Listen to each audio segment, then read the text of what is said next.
दोस्तों वियाज टायर्स के आईपीओ के बारे में हम इस वीडियो में बात करेंगे और जानेंगे कि इस आईपीओ के अंदर आपको कितना लिस्टिंग गेन मिल सकता है और आपको इस आईपीओ के अंदर अप्लाई करना चाहिए या नहीं। चलिए शुरू करते हैं। तो देखिए सबसे पहले हम ये जानेंगे कि ये कंपनी क्या काम करती है। देखिए जो कंपनी है 2018 में ये कंपनी स्टार्ट हुई है, यानी कि ऑलमोस्ट अगर आप देखोगे 4 से 5 साल ये कंपनी को स्टार्ट हुए हो चुके हैं। तो देखिए जो कंपनी ये कंपनी अहमदाबाद की ये हमें ये कंपनी नजर आती है, क्योंकि नॉर्मली अगर आप देखोगे जो बाईसाइकिल्स और 2 एंड 3 व्हीलर्स होते हैं और उसके अलावा जो पैसेंजर व्हीकल्स होती है उनके लिए रबर ट्यूब बनाने का ये कंपनी काम करती है। उसके अलावा अगर आप देखोगे जो ऑफ रोड वाले जो व्हीकल्स होते हैं और उसके अलावा जो एनिमल ड्रिवन वाले जो ट्यूब वगैरह होते हैं तो वो भी ये कंपनी बनाने का काम करती है। अगर हम देखेंगे तो कौन सी ब्रांड नेम के अंदर ये कंपनी प्रोडक्ट सेल करती है, तो वियाज ये ब्रांड के अंडर में ये कंपनी अपने डोमेस्टिक मार्केट और जो इंटरनेशनल मार्केट है उसके अंदर ये कंपनी अपने प्रोडक्ट को सेल करने का ये कंपनी काम करती है।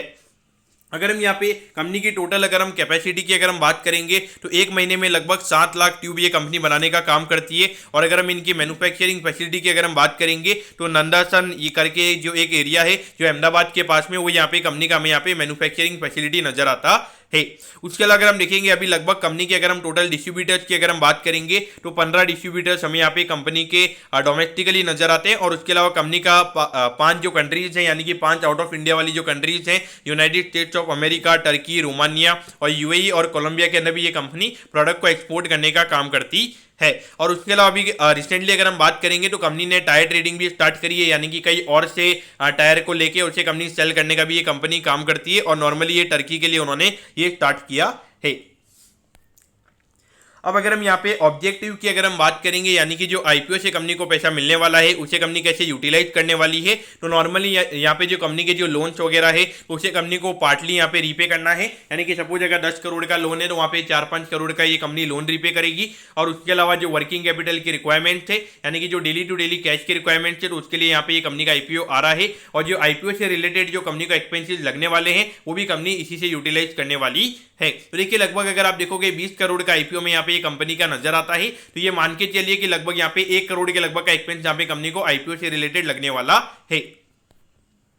अब अगर हम कंपनी के फाइनेंशियल से पहले अगर हम कंपनी के प्रमोटर्स की अगर हम बात करेंगे तो देखिए जनक कुमार महेंद्र कुमार जी पटेल, राजेश कुमार प्रभु दास भाई पटेल जी, परिचय कुमार मगन भाई पटेल जी और हिमाबेन जी, निर्माबेन जी पटेल जी, यानी एट द एंड अगर आप देखोगे एक पटेल फैमिली करके हमें यहाँ पे कंपनी के प्रमोटर ग्रुप यहाँ पे नजर आते हैं। अब अगर हम देखेंगे तो यहाँ पे अगर हम रेवेन्यू के नंबर की अगर हम बात करेंगे, यहाँ पे लगभग 19 करोड़ के लगभग कंपनी का रेवेन्यू का नंबर था। उसके बाद में लगभग 29 करोड़ के लगभग हमें ये नंबर होता हुआ नजर आया था। और पिछले साल हमें यहाँ पे कोई ग्रोथ के नंबर देखने को नहीं मिले थे, लेकिन अभी 6 महीने में लगभग 23 करोड़ के नंबर्स हमें यहाँ पे नजर आते हैं, क्योंकि नजर आ रहा है कि लगभग 45 से 50 करोड़ के लगभग का रेवेन्यू ये कंपनी हमें ये साल करती हुई नजर आएगी।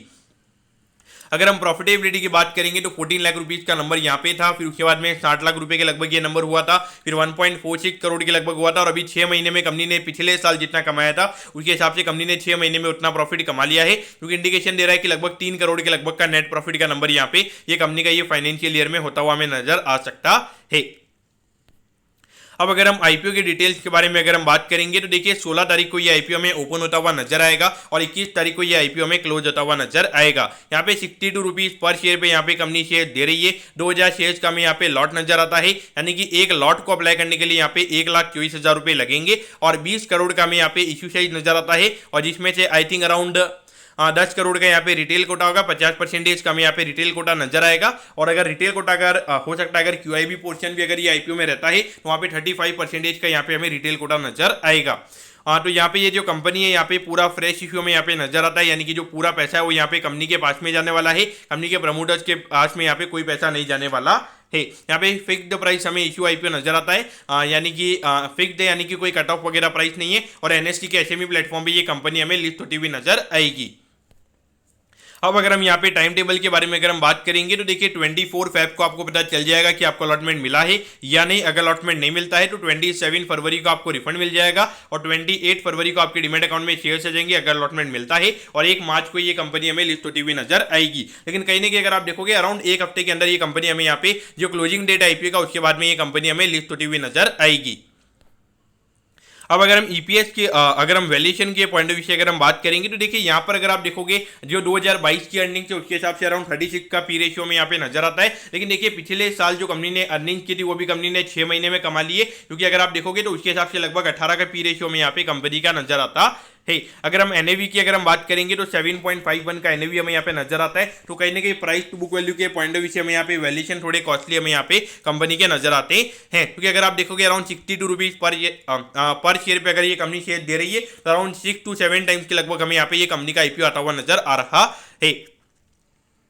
अगर हम डेट टू इक्विटी की अगर हम बात करेंगे तो ये अराउंड 3 टाइम्स हमें यहाँ पे नजर आता है, लेकिन अगर आप देखोगे 20 करोड़ यहाँ पे ये कंपनी हमें रेज करती हुई नजर आ रही है, तो लगभग यहाँ पे 30 करोड़ का डेट है कंपनी का, तो ऑलमोस्ट यहाँ पे 1 टाइम के लगभग हमें यहाँ पे ये आईपीओ के बाद में कंपनी का डेट टू इक्विटी होता हुआ नजर आएगा। अगर हम आरओसी और आरओई के नंबर्स की अगर हम बात करेंगे अराउंड 19%, 22% के रिटर्न रेशियोज है, तो कहीं ना कहीं यहाँ पे काफी अच्छे रिटर्न रेशियोज हमें यहाँ पे कंपनी के नजर आते हैं। देखिए अभी एज अ होल अगर आप देखोगे यहाँ पे काफी ज्यादा एसएमई आईपीओ हमें आते हुए नजर आ रहे हैं, और वहां पर अगर ये 20 करोड़ का आईपीओ अगर आ रहा है और अगर वहां पे 50% का रिटेल कोटा होता है तो कहीं ना कहीं यहाँ पे थोड़ी डिमांड हमें कम देखने को मिल सकती है। लेकिन मेरे ख्याल से देखा जाए एज अ होल यहाँ पे कंपनी अच्छी नजर आती है, और कहीं ना कहीं अगर आप देखोगे तो यहाँ पे जो मेन टायर का बिजनेस होता है वहाँ पे क्रूड ऑयल एक डेरिवेटिव यूज किया जाता है, तो वहाँ पे अभी उसके प्राइसेस काफी ज्यादा कम हो गए हैं, तो कहीं ना कहीं वहाँ पे ये जो कंपनी इनकी जो प्रॉफिटेबिलिटी है, इनके जो मार्जिन वगैरह वो हमें और इंप्रूव होते हुए नजर आएंगे आने वाले टाइम पे। तो उस पॉइंट ऑफ व्यू से देखा जाए तो डेफिनेटली मुझे लगता है कि ये कंपनी अप्लाई करने जैसी मुझे यहाँ पे नजर आती है। तो अगर मैं मोस्टली 99% ये कंपनी में अप्लाई करने वाला हूँ, लेकिन अगर हो सकता है अगर मार्केट में सिनेरियोज वगैरह अगर चेंज हो जाते हैं, अगर कुछ नेगेटिव न्यूज वगैरह अगर मार्केट में आ जाती है, जैसे अभी अडानी की न्यूज आई थी, तो वहाँ पे मेरा व्यू बदल सकता है।